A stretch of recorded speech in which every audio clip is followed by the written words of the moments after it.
Mine would probably be you can't control everything, so just let life happen and see where you go. I just think kind of trying to be a control freak and eventually just realize that shit's gonna happen and you just have to kind of, obviously there are certain things you can have some say over, but for the most part, things happen and you gotta just flow with it. That you're not as smart as you think? I don't know. I feel like a lot of times, like in teen angst, you're like, yeah, like I'm gonna try and like be as smart as I can, like consume as much as I can, and then you're like, you hit a point where you're like, wait, you're not as smart as you think? I'm just kind of like doing this to impress people, or I feel like that kind of took a while for me to learn.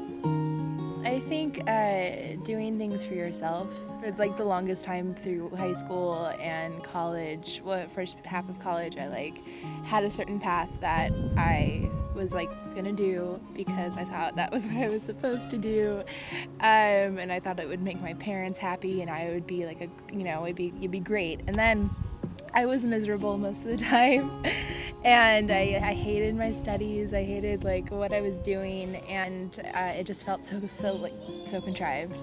I was like, fuck it, I just want to like do theater. So I'm coming here to France for a year, and then I'm gonna try go back home and do that because that's what I like really, really love. And I think like when you do something you really, really love, and that's what you're gonna be at least sort of good at, I think it, just like seeing who you actually are and accepting that, going from there.